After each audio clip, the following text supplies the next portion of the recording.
स्कंद प्रारंभ होते ही परमहंस जी ने कहा, राजन 4-5 दिन हो गए, कुछ खा लो पी लो, न कुछ खाने की इच्छा न पीने की इच्छा, आप अमृत पिलाते जाओ। एक बात महाराज है, सूर्यवंश का वर्णन आपने बहुत विस्तार से किया, लेकिन चंद्रवंश का वर्णन आपने जो है थोड़े से शब्दों में कर दिया। अरे जिनकी वजह से आज मैं आपके सामने हूँ, जिनकी वजह से मेरे परिवार का रक्षण हुआ, मेरे दादाजी परदादाजी दादी परदादी सबकी रक्षा हुई, आपने उनकी कथा जो है संक्षेप में सुना दी।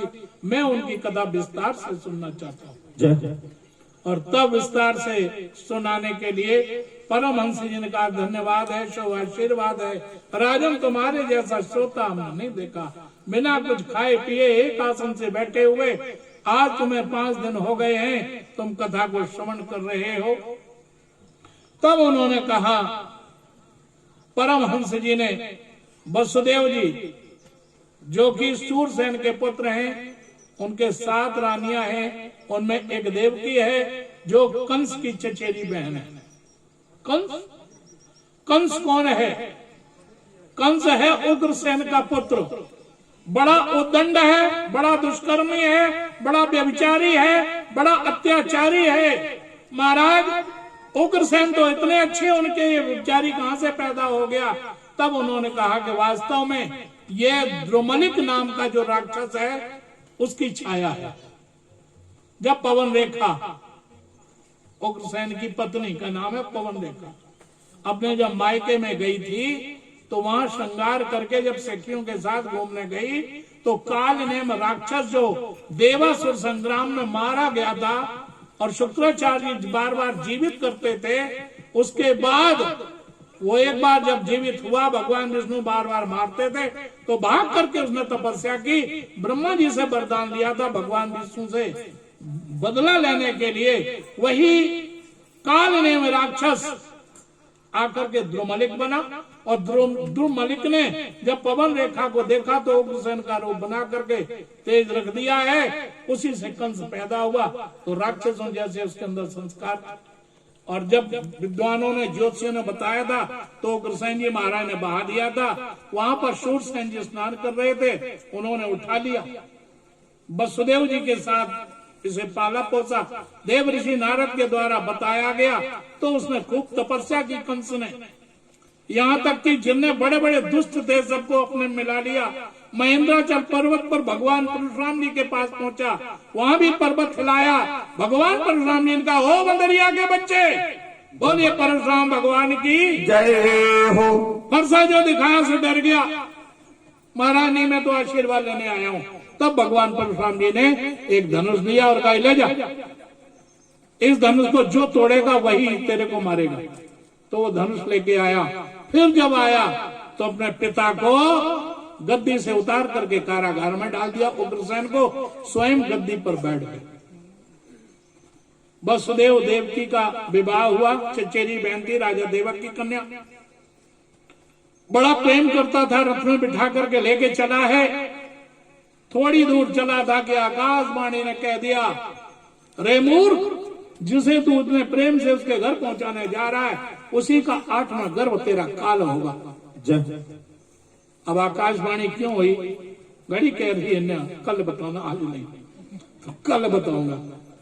जन्म तो अब कर ही लो, बधाई तो गाई जाएगी। क्या बताओ, जरूरत थी आकाशवाणी की दुर्दशा करवा दी देवकी की, वसुदेव जी की है? कल बताऊंगा कारण। 1 बजे आ जाइयो यहाँ। आज हमने देखा, मैं आ गया था, अब कोई नहीं थे यहाँ, ये सारी खाली पड़ी हुई थी। हाँ 1 बजे पहुंच जाना, मैं 1 बजे से बैठा हूं, लेकिन आप लोगों का दर्शन हुआ बाद में। वैसे भी कम दर्शन होता है क्योंकि बस अपने उसमें बहता रहता हूं। एकदम नीचे उतरा, देवकी के केस पकड़े, नीचे घसीटा। वसुदेव जी का क्या करते हो? बहन है आपकी, परम प्रिय बहन, परम प्रिय बहन है आपकी, क्या करते हो? सुना नहीं आकाशवाणी ने क्या कहा? सुना? तो वसुदेव जी कहते हैं, बहन का क्या कसूर है? आकाशवाणी ने कह दिया और राजन जो आया उसे तो जाना पड़ेगा। कहने लगे नहीं, न रहेगा बांस न बजेगी बांसुरी। जब देवकी ही नहीं रहेगी तो पुत्र कहां से होगा आठवां। जब वसुदेव जी ने देखा किसी प्रकार से छोड़ने वाला नहीं है, तब उन्होंने कहा तुम्हें देवकी से कोई खतरा नहीं है, उसके पुत्रों से खतरा है। मैं वचन देता हूं कि देवकी के जो भी पुत्र होगी या पुत्री होगी आपको सौंप दूंगा। कंस कहने लगा तो फिर आपको भी मेरी शर्त माननी पड़ेगी, आप अपने घर नहीं जाएंगे, मेरे घर जाएंगे। घर के बहाने कारागार में ला करके बंद कर दिया। पहला पुत्र हुआ वसुदेव देवकी के माध्यम से, नाम रखा कीर्तिमान। कंस ने वापस कर दिया जब लेकर के वसुदेव जी गए अपने वचन के अनुसार। मेरा तो 8वां गर्भ काल है, पहला नहीं। इतने में देव ऋषि नारद पधार गए, 8 पंखुड़ियों का कमल का फूल लेकर के घुमा दिया। कौन है 8वां बताओ। अब नारद जी को क्या पड़ी थी जो ऐसा चक्कर चलाए, वो भी कल बताऊंगा।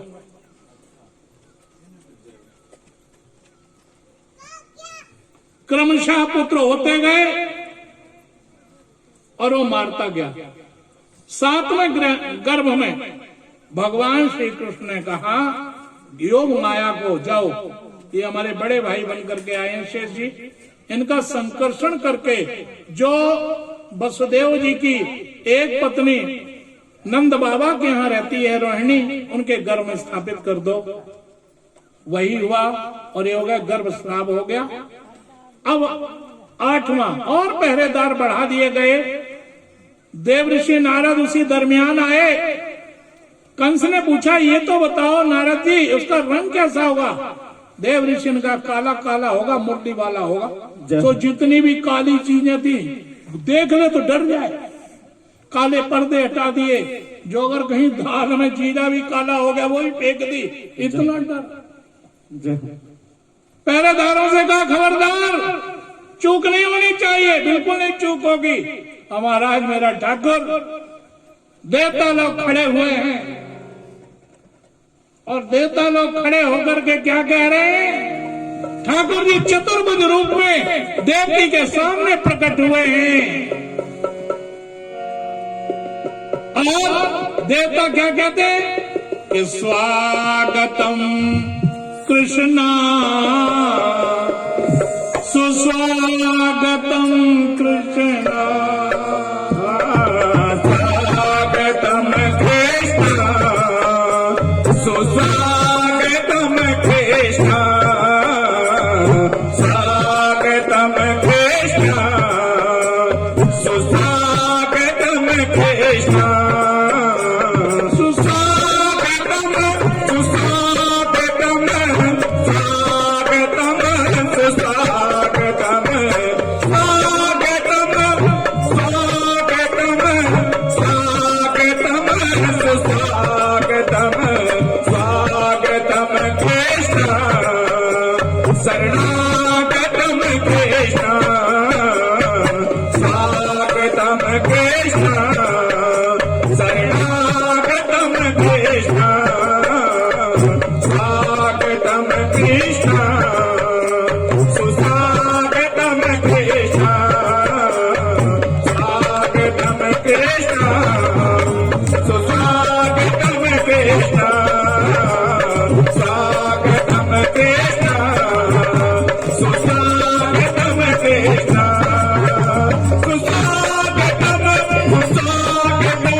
देवता स्तुति कर रहे हैं। भगवान देवकी के सामने प्रकट हुए, शंख चक्र गदा पद्म धारण किए हुए।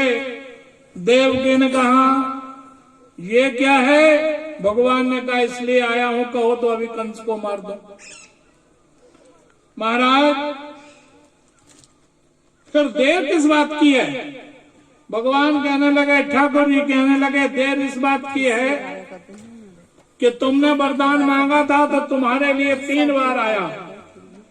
पहले प्रश्नी गर्भ के रूप में, तब यज्ञावतार हुआ, दूसरे में अदिति और कश्यप हुए तो वामन भगवान हुआ, अब ये तीसरा वरदान है, इसमें वसुदेव और देवकी तुम बने। तुमने कहा था तुम्हारे समान बेटा चाहिए, इसलिए 3 बार तुम्हारा बेटा बना।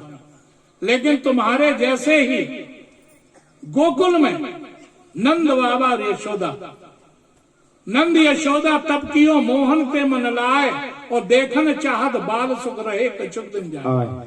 मैं करीब 12 वर्ष तक वहां रहूंगा और 12 वर्ष के बाद आऊंगा, और कहो तो 12 वर्ष पहले ही मार दूं। प्रभु आपकी जैसी इच्छा हो। भगवान ने कहा मेरी तो इच्छा यह है कि उन्होंने जो बाल लीला देखने का वरदान मांगा था, हमने उन्हें वरदान दिया था, तो बाल लीलाओं का दर्शन मैं उन्हें करवा दूं जाके, और उसके बाद यहाँ आकर के अपना काम करूंगा। तुम मुझे इस समय जो है वहां पहुंचाओ, ऐसे तो छोटा बन जाऊंगा, लेकिन जिम्मेदारी आपकी है। तो मैं क्या कर सकता हूँ? 25,000 द्वारपाल खड़े, ताले बंद, बेड़ियां हथकड़ियां मेरे लगे हुई। भगवान ने कहा जैसे ही तुम मुझे ले जाने का विचार करोगे, बेड़ियां हथकड़ियां टूट जाएंगी, पहरेदार सो जाएंगे, और वहां मेरी योग माया है, हमने उसे आदेश दिया है यशोदा के यहाँ, यशोदा को पता नहीं है, वहां पर मुझे रख देना, मेरी योग माया को ले आना और बस काम हो जाए। जैसे ही भगवान ने सारी बातें समझाई, लेकर के चल दिए, बेड़ियां हथकड़ियां टूट गई, ताले खुल गए, और शेर दहाड़ रहे हैं, जंगल में जा रहे हैं। यमुना में जैसे ही धंसे हैं, यमुना में बाढ़ आ गई, ओठों तक जल आ गया। क्यों? यमुना जी जो है कालिंदी जी भगवान के चरण छूना चाहती थी, एकदम चरण लटका दिया, घुटनों तक पानी हो गया। वहां पहुंचे जाकर के तो बरसात हो गई थी, सब अपने अपने अंदर सो गए। मैया यशोदा को कुछ पता नहीं है, कन्हैया को लिटा दिया है, योग माया को दिया, वापस आए हैं, और जैसे ही आकर के देवकी की गोद में वो बालिका दी है, वैसे ही बेड़ियां हथकड़ियां पड़ गई, पहरेदार जाग गए, कन्या रोई, और जैसे ही कन्या रोई वैसे ही पहरेदारों ने जाकर के कंस से कहा, दौड़ता हुआ आया, और जैसे ही देखा, देवकी ने कहा भैया ये तो बेटी है, आकाशवाणी झूठी थी। उन्होंने कहा हो सकता है विष्णु का कुछ पता नहीं, बेटी के रूप में ही आ जाए, मुझे मार दे। तो जैसे ही कन्या का वो पकड़ा चरण और पटकने के लिए पत्थर पर जा रहा था, एकदम तड़कती हुई बिजली बन करके अंतर ध्यान होते हुए कहती है, रे मूर्ख, तुझे मारने वाला तो जन्म ले चुका है, तो मुझे क्या मारेगा? इस प्रकार से जब कहा तब उसने क्षमा याचना की। वहां क्षमा याचना करता है और बाहर आकर के जो है अपने मंत्रियों से सलाह करता क्या किया जाए। ऐसा कह करके वो देवी गई है, एकदम उस सबने सलाह बनाई, 1 महीने के अंदर जितने बालक हुए हैं ब्रज में 84 कोस में, सबको मार दो, उसमें मेरा दुश्मन ही मर जाएगा। ये जब प्रोग्राम बना है, उधर जब यशोदा मैया की आंख खुली है, और जैसे ही आंख खुली, नंदा सुनंदा जो मैया की ननद थी, उन्होंने शोर पा दिया, सब लोग आकर के बधाई देने लगे। हम भी आपको बधाई दे रहे हैं, हम भी आपको बधाई दे रहे हैं, और आपको कह रहे हैं व्यास गद्दी से सभी शिष्ट समाज को, इस परिवार को, आए हुए सभी क्षेत्रवासियों को, गांव वासियों को भगवान कृष्ण के जन्म की बहुत बहुत बधाई है। और एक बधाई बोल देता हूँ, उसके बाद तो कल फिर बधाइयों से शुरू होगा। आज तो घड़ी नहीं कह रही है, मैं वो हो जाऊंगा, वैसे तो हो गया, थोड़ा सा बाधा खिलाफी हो गई। बोलेगा बेटे, बोलेगा, बोल दे फटाफट।